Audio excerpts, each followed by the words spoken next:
Tim, welcome to HealthTech with Purpose. Thanks, Rashi. Glad to be here. Great. Thank you for joining us. Would like to know a little bit more about you, Tim, and your background. Sure, happy to. So I'm Tim Vaughan. I'm the Chief Product Officer at pCare. My background, I started actually in the airline industry back in the 90s in a software as a service sort of a business back before SaaS was a term. We built and operated systems for airlines. And then in about 2007, I left and became CEO of a small software company where we had this technology to capture feedback from, I'll say the field, and then leverage that in kind of real-time ways. And we had discovered there was a gap in the healthcare space especially around patient engagement, patient experience, really understanding what patients were experiencing in the moment and leveraging that to drive improvement. And that's about the time that HCAHPS was becoming mandated, was just kind of coming into existence really even. So there was kind of these confluence of things that were happening, and we built a business called TruthPoint. And then in 2019, so that was all around capturing feedback, leveraging it to help drive improvement in patient experience, staff engagement, really just kind of thinking about how we can help drive improved outcomes in healthcare. And then in 2019, we merged into the pCare business where I became Chief Product Officer. And pCare, and I'll give you a little background on that, I'm sure when we get into that, but that's kind of my journey. And so I've been Chief Product Officer here since 2019. That's amazing. And, exciting journey, I believe, so far. It's been interesting for sure. Yeah. Great. So, Tim, would surely like to know about pCare a bit more. Can you explain us, what you do, what's the company all about? Absolutely. Yeah. So pCare, it's an interesting story, really. So pCare was founded in 1950, so a long time ago, really, and with the focus even then was on helping patients have a better experience in the hospital. So originally, the business started as a TV rental business, where literally a couple of entrepreneurs got together, decided that renting a TV, a physical TV, rolling it into a patient room would help them kind of distract them, give them positive distraction while they're in the hospital, help their care and experience. Fast forward, obviously, that we're not doing that anymore, but that business has really evolved into a patient engagement solution focused in the hospital, but really expanded beyond that. So we're really focused on what we can do to really, I'll say, advance the quadruple aim in healthcare, and I'll say specifically, really focused on helping drive improved patient engagement and experiences, and in doing that in ways that helps the healthcare provider, caregiver team, save time, improve communication, really drive better care. So helping reduce costs, and then ultimately, driving better patient outcomes. So, I think we're on the right track from that perspective. But as we think about kind of our history in the hospital, we've really evolved, and we'll talk more about that, I'm sure, as we get into the conversation. But the technology in the hospital room and how that really drives the ability for these different kind of capabilities to help patients engage better in their care. Awesome. Yeah. And I think you are touching one of the most critical aspects when it comes to the whole journey, patient journey, right? The patient experience. And that's one of the key aspects about it. So Tim, tell us a little bit more about this journey, because as you mentioned, right, this has been an old company, and then you guys started working on the patient experience. So what was that main problem or the main motto where the idea came in and you thought, hey, this needs to be solved? Sure.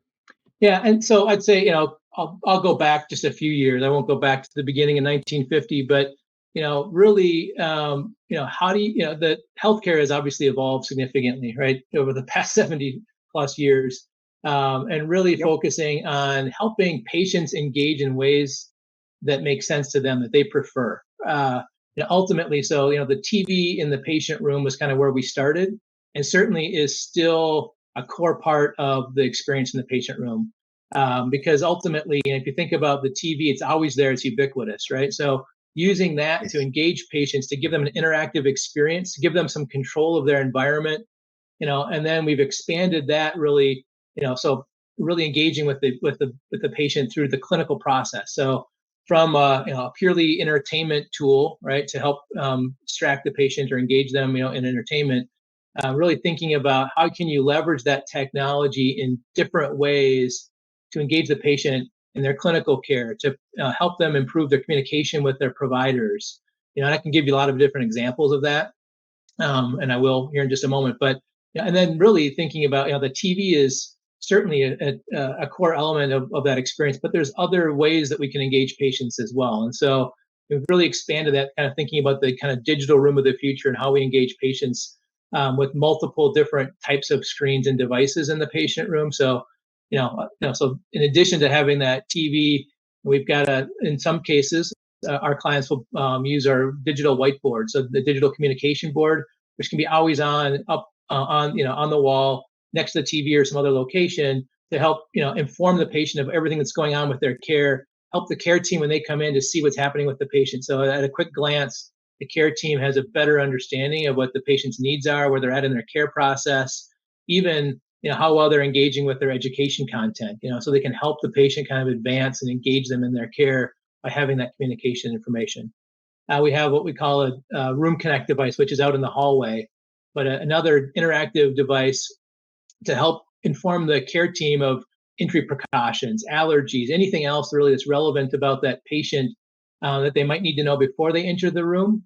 And it also provides another interactive screen for them, so they can use that to unlock it, get more information about the patient that might be more private, but also use it to help control the information in the patient room. So I'll talk about some different scenarios, but one of them is bringing a language interpreter into the room. So if a patient, doesn't speak the same language as their care team provider, whether that's, they need a sign language interpreter or they need, a language interpreter of another type, they can very quickly from that device bring them into the room. The other thing they can do with that device is, help engage the patient. So if they're having some problem, like getting to one of their education videos or just kind of doing anything and navigating the system, they can, through that device, also help the patient in the room just by tapping a few buttons on that, or tapping a few things on that screen.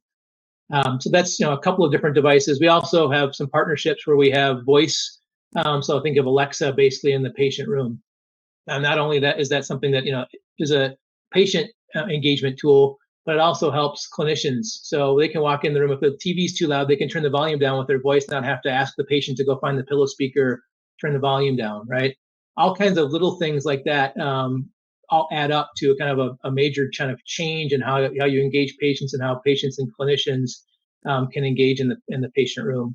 And finally, I'll say, we certainly enable patients to connect with their mobile devices.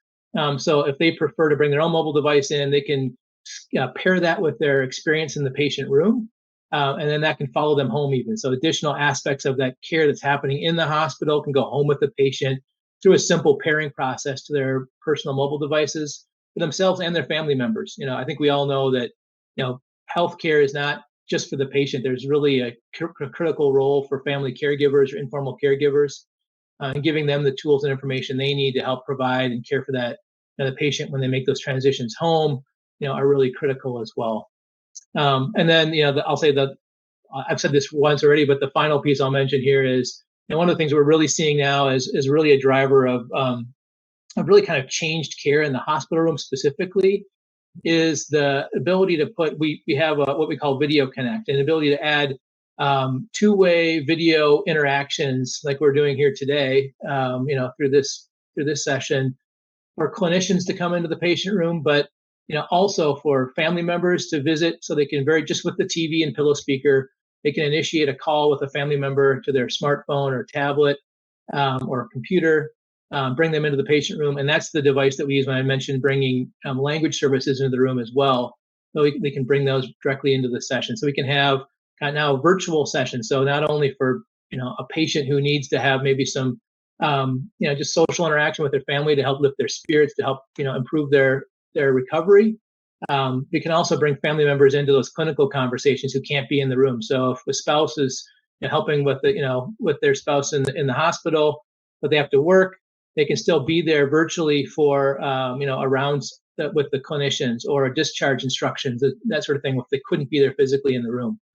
A lot of different use cases for that, but it's really, I think, driving a lot of kind of rethinking of how care is delivered, leveraging virtual assets, so virtual nursing or virtual clinicians, so they don't have to come, into the patient room for a simple task, come across town, but really kind of saving time for everybody and improving communication. Pretty interesting, and thank you for sharing the details. I mean, it looks like all the aspects, all the different user personas basically are able to interact to make the entire patient experience really really good, which I feel is like amazing. Because you're talking about caregivers, you're talking about doctors and nurses who are visiting, the patient and the patient itself, themselves, right? Which is right, really, really interesting, and must be a challenging task to bring everybody together and make it work. Yeah, I mean, and there's a lot of integrations too. So, it's, if you think about it, right, there's, you've got the medical record, which is obviously the hub of everything. And we do a lot of integrations with the medical record. So, when, new medications are prescribed for a patient, we can automatically detect that and then give them education about that medication, give them information about that. So what is this medication that's been prescribed to me? Why is it important? Understanding of side effects, all that good stuff. But beyond the medical record, and integrations into the clinical process, we do a lot of other integrations to help really just empower the patient in the hospital room. So if a hospital is outfitted with controls for like lighting and shades and temperature, we can give them, that patient, some sense of control where they're really, a patient in a hospital bed, it doesn't have much control of what's going on, right? And so giving them even those little bits of control of their environment makes a big difference as well. Yeah, and and more power is going towards patients, right? When it comes to healthcare. So pretty interesting. So as a chief product officer, Tim, so what's your day to day, and what are the challenges that you are facing to like scale up this technology? Sure. Yeah, I mean, and before I even get into that, I'll say I talk a little bit about, because the infrastructure part of what we do is also kind of interesting because there's a lot of challenges there. Yeah, I don't spend a lot of my time on that. We've got a great team who does that, but really, the some of the challenges, because you kind of talked about what the challenges are here, with delivering an interactive patient care system, the software is key, but having all those different devices, as I mentioned, and having the right ecosystem and an open platform in place to manage all of that is critical. Because if it's not working, or if it's there's issues with it, it's going to actually detract from the patient experience. And so, one of the big things I think that pCare does, and that we really focus on, is having a high availability system, having tools to remotely kind of diagnose and manage and fix things if there are problems, but also just kind of having kind of a complete service solution. So when we come in, we're not just delivering the software. We are working with the hospital to understand kind of what their environment is, what's capable, what's possible in the patient rooms from a technology perspective, but also really starting from what they're trying to achieve in terms of their goals and their outcome objectives, and then connecting kind of the technology to their workflows and processes and making sure it all fits together. And that obviously is not a one-time thing. It's, we do that up front. Clearly, it's really important then, but it's also very important kind of ongoing to, as things change and evolve within that hospital or health system, kind of evolving the technology to meet their needs. So, I mean, specifically, though, I'll answer your question about really thinking about what are my challenges. And so, a lot of our ideas in terms of what's going to really create value for patients, for the hospital, and for the clinicians themselves, has to come from being there on site, really seeing things firsthand, understanding challenges and needs. And so, that's really important, is, leveraging our client base to hear what's driving their needs. And a lot of times we find, and I'll say, a lot of the technology we have, it's kind of repurposing it or refocusing it in different ways to meet challenges. So sometimes it doesn't require a large engineering effort to have a big impact. But certainly there are, times where that does. And I'll say, like, for example, I mean, COVID changed everything for everybody, right? But prior to COVID, I mentioned this notion of having a video camera in the patient room. There was huge resistance to that, primarily from a privacy perspective, right? But after, kind of going through the COVID experience, everyone really understands the value of having the ability for virtual, sessions in the patient room, and using that ubiquitous TV on the wall to deliver that. This really makes tons of sense. And so, I'll say that's a key driver of things right now. And that came through, not only through listening to our customers, but thinking about, how can we leverage technologies in different ways.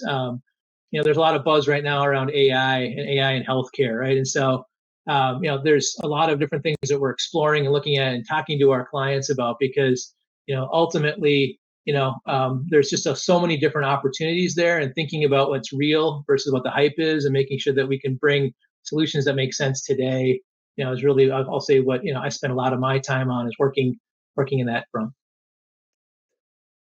Awesome. And, I was going to come on that topic of AI because, as you rightly said, there's a lot of buzz around this. And, there's a lot of buzz around what it can do for healthcare and, the responsible AI notion that is coming up, right? So from that perspective, like, what's your take on, AI on healthcare, how pCare can adopt it, if there is a possibility? And in fact, I would like to extend the question to say, is there a way generative AI can be helpful? Are you guys thinking on those lines? Sure. Yeah, I mean, we're thinking about lots of things there, right? So, good question. I mean, generative AI, right, that is the huge buzz right now. We were, even before that, right, we were thinking, so how do you leverage the machine learning and kind of the other types of AI to drive different ways to engage patients? So you can see if they're engaging in this, should we drive, what's the next step in the process for that type of patient? Even looking at other data sources like social determinants, and how do we use that, all that different information to help engage patients in ways that are going to be meaningful to them, right? So that's, one way we're looking at AI. Generative AI for us becomes even, kind of becomes interesting as well. The use cases are varied, but thinking about, within the hospital, how do you take information that's relevant to the patient, present it to them in ways that are more meaningful to them. So all the different data from the EMR, it means something to the clinicians. We can certainly translate some of that stuff, but if you use generative AI and really think about how can I present information from the medical record to the patient in ways that are more meaningful to them, those are areas that we're exploring as well. Awesome. Pretty interesting things around that, right? So interesting. So, you also mentioned about some of the integrations, and the system has to kind of go through a lot of different integrations, talk to different systems all together to put together the patient experience, right? So, what's your take on the whole interoperability thing, which is coming up? Do you feel that's a space that's very, very critical right now?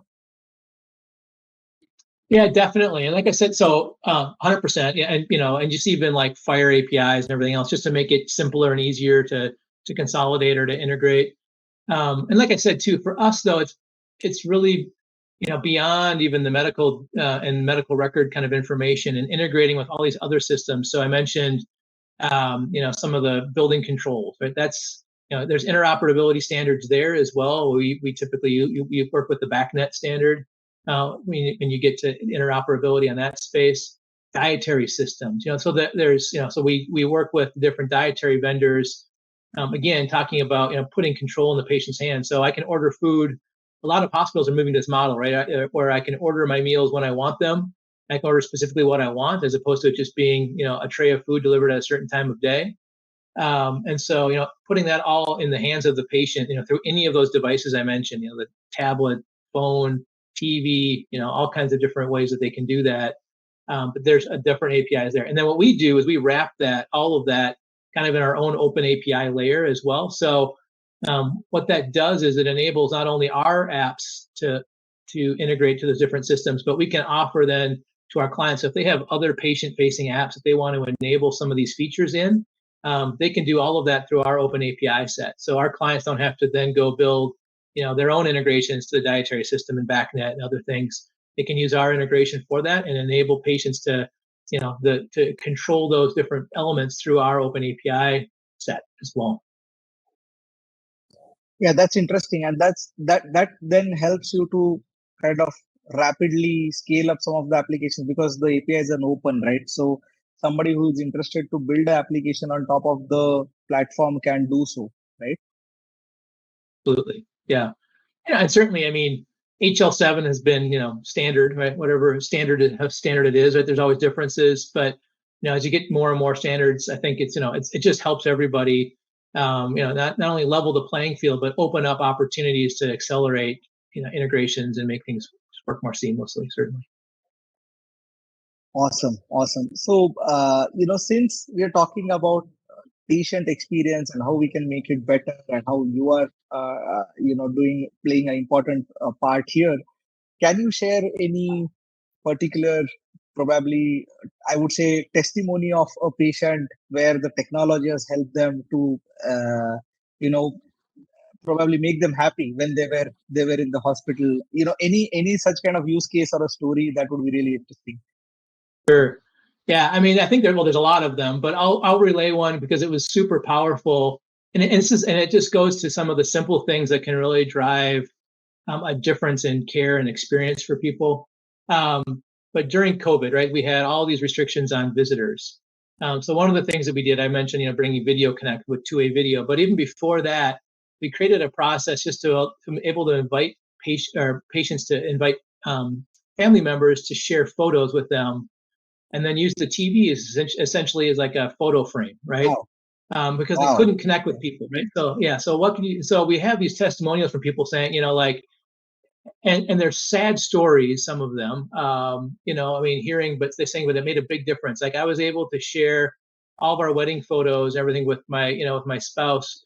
Able to look at them. They could look at these photos. We could talk on the phone, and it was during a time when maybe they're going through even an end of life scenario. Really just opened up kind of, these things that really, like, for the patient in the bed, it was so meaningful to them. So we have these stories and testimonials like that are unbelievable. But I think ultimately, we look at data too. So stories are great. Data is, sometimes more powerful, but looking at what are the things that drive patients to engage and keeping them engaged in their care. And ultimately, like I said at the beginning, is, working with our clients to understand. So if they're really focused on, reducing 90-day readmission rates for certain conditions or DRGs, what can we do in that process to help them with that? And again, sometimes it's not, big things, it's small things that can help really engage the patients, making sure that they're getting their education, sharing that with their family members. So when they go home, they're better prepared to care for themselves. Or, really thinking about making sure patients go home with the medications that they need. Because a lot of times, one of the things that'll happen is a patient gets home, they don't have the medications, they don't even have food that they might need to care for themselves. So delivering little things like that for patients, using the system to engage them in that, ask them if they want their medication delivered to their bed before they go home, and then using that as a tool to help, drive improvements in care as well. So there's, a myriad of these different things, and we connect these things together in what we call care flows. And so really thinking about, what's the flow of care for a patient?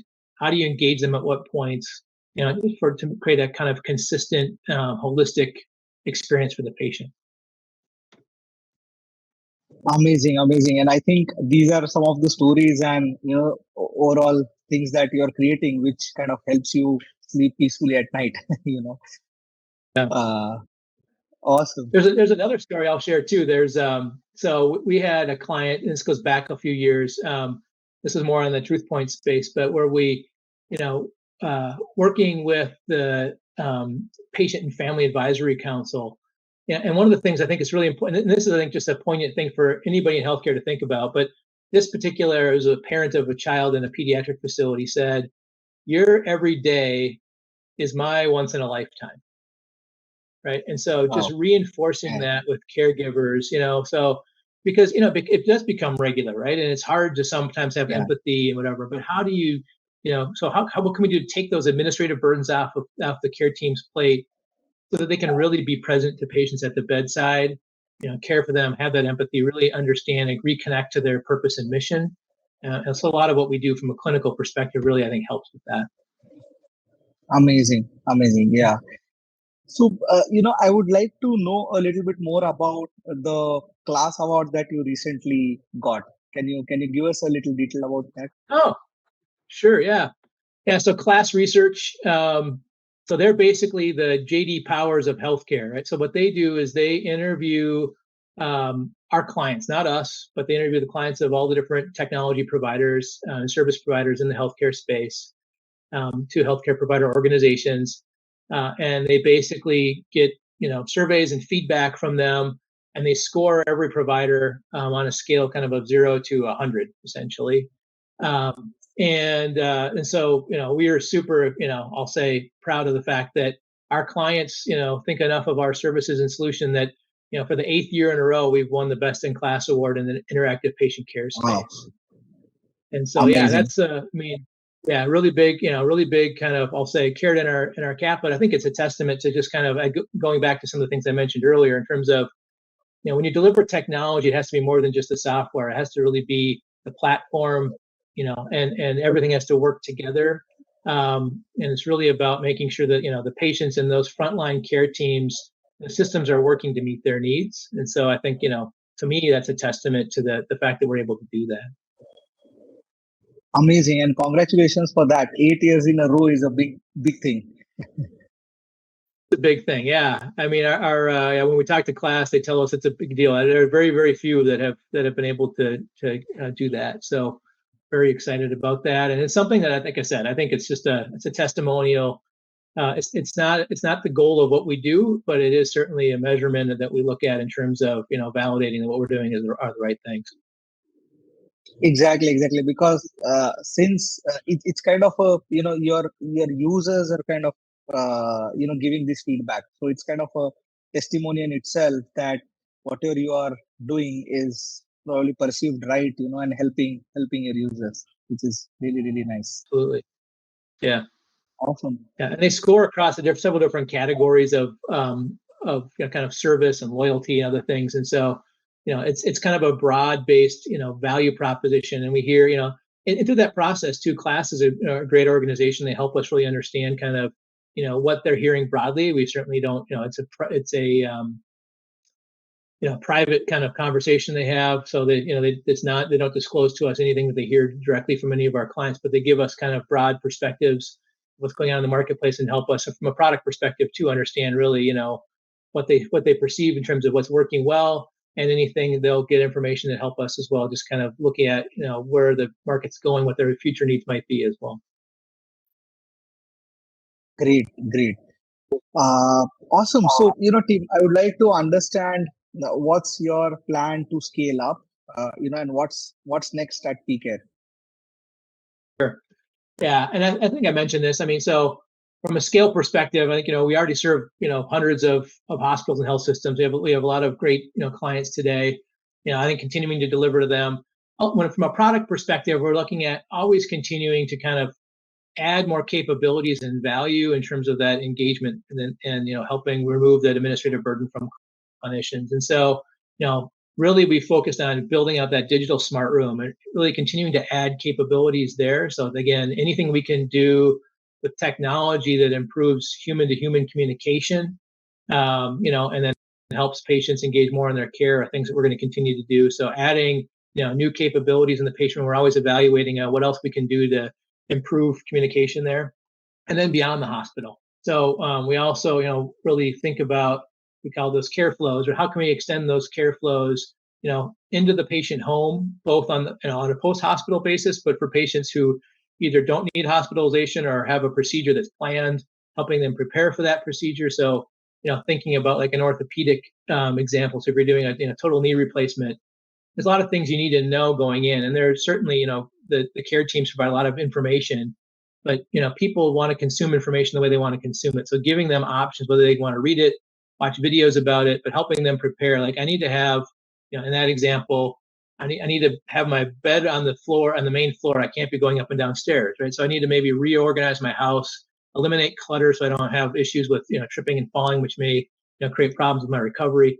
Simple things like that, but engaging them in that kind of pre-hospital experience, and then post-hospital, the obvious things about continuing to give them their access to their education. They might consume information in the hospital, but they forget it, or they don't consume it while they're in the hospital. But now when they're at home, they're ready to really kind of, I really need to understand what that condition was or how I take this medication, and giving them access to that post-hospitalization, and then capturing some of their patient-reported information to help us understand, are they complying with their care plan?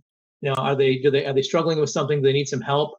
And helping us, understand and pinpoint those specific patients that maybe need a little bit more help at home, so we can call them and engage them. And those that are doing well on their own, we can keep tabs on them and monitor them, but not necessarily have to invest our resources in reaching out, because we know that they're tracking well in their care.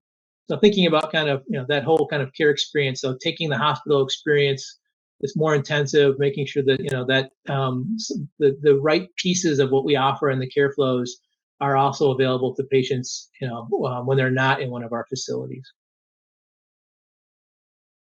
Awesome. So thank you for sharing that. I think my last question, right, is what do you feel? What's the impact pCare is bringing overall in the healthcare ecosystem? Interesting. Yeah, I mean, I said, and I've talked about this before, so I feel like I'm repeating myself a little bit, but ultimately, we measure kind of the quadruple aim, and specifically, the things that we can do to drive increased patient engagement and experience. Yeah. So, as our clients look at kind of, what are the measures that I'm going to really look at in terms of, how is pCare adding value? So it's HCAP scores, really helping drive better communication in the hospital, improving service. So we do a lot of things to help automate. Like if a patient needs something while they're in the hospital, we can route those requests directly to the team members who can resolve them, instead of involving the nurse and everything. So if the bathroom is dirty, the nurse doesn't have to go and log a ticket. The patient can push a button, have that automatically go to the housekeeping or EVS team to be resolved. So all those little things add up to improve patient experiences, ultimately improved engagement. And then, finally, really thinking about how we help clinicians kind of practice at the top of their license, take some of those administrative burdens off their plate, improving their engagement in the care process and retention, because there's so much challenge right now with attracting and retaining, the talent to provide care for the nursing teams and the provider teams. And so, doing the things that help them remove some of those obstacles from what they do, and taking some of that administrative burden off their plate are also kind of, say, key outcome value measures that we look at. Amazing. Great. Thank you, Tim, for sharing your journey, your story, and as well as pCare story overall. I think, I hope everybody who's listening also enjoyed it. And thank you for being with us today here at HealthTech with Purpose. Thanks, Rashi. Glad to be here.